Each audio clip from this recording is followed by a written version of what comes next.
In the United States,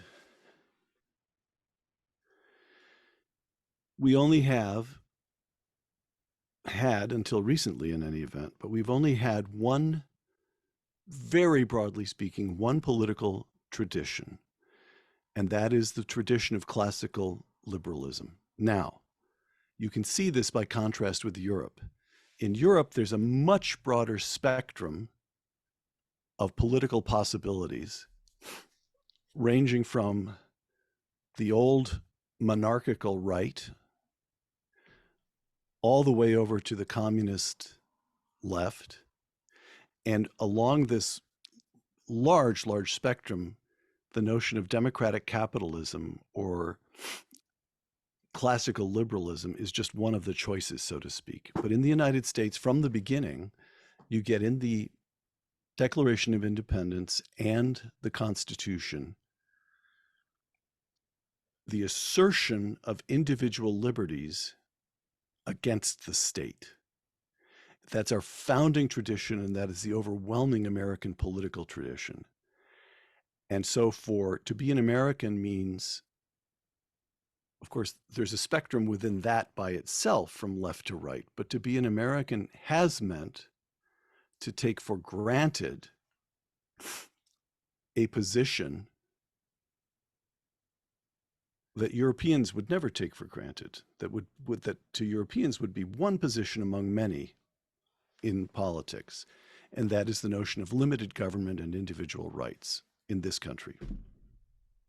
Now, the left has changed, and we've got a left that now that no longer believes in free speech. There are changes taking place, but that's one item. The other, I'll give you two more, and then I can see your face. You're really ready to challenge me here already. So that's why I'm going to keep talking to keep you from to head you off. The other item is a kind of relaxed belief in God. Relaxed because from the very beginning, you've got all different kinds of ways of approaching the question of a divine order. Anglicans, people who feel themselves comfortable with the Church of England, settled in Virginia.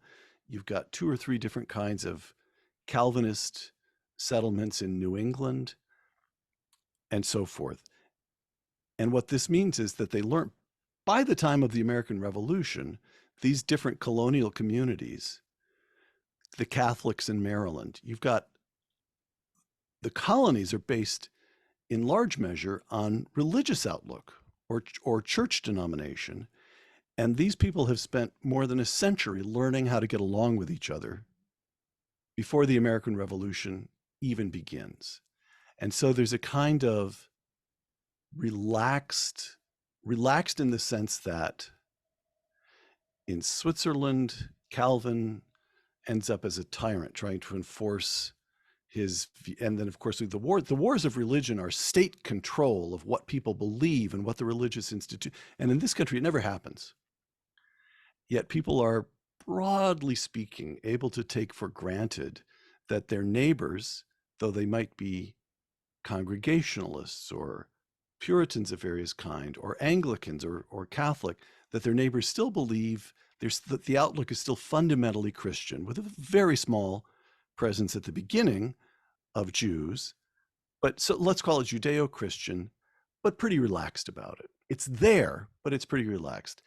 And then the final element, which my thinking may be colored at the moment by a book I'm reading, but the final element is just a sense of opportunity and a kind of baseline prosperity. I can't quote you the figures, but the historians, at the time of the Revolution, if you consider the colonies part of Europe, the American colonies were the most prosperous part of Europe. And the second most prosperous at that time was Britain. But the land was always available. And if you felt crowded, you just moved farther west. I had an ancestor who came to this continent in 1630.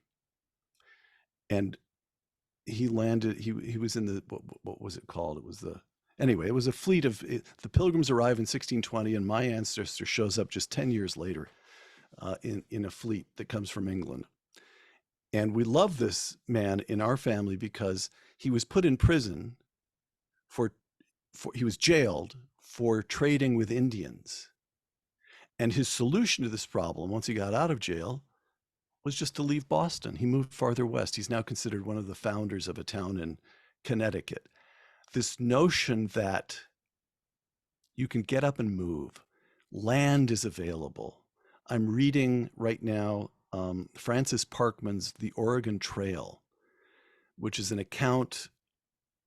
He went out west in 1847 when he was a young man. Now, 1847 is only a half generation after Tocqueville toured this country. And you get this account. It was published in 1849. Parkman himself lived, I think he may have lived into the very early 20th century. He became a major historian figure at Harvard in Boston. And you've got, they're the covered wagons and trading with Indians as they make their way across the prairie. So this feeling, and it ends up here in Silicon Valley. It doesn't take this notion of bounty, of opportunity. It's no longer land per se, but let's start a company. You've got an idea. Let's start a company. There are lawyers up on Sand Hill Road who now know how to incorporate it. We can get a little capital from the venture. Let's start something. Let's do something new. Maybe we'll fail, but maybe we won't. And if we do fail, we'll start something else. That's kind of distinctively, that attitude is distinctively American, in my opinion.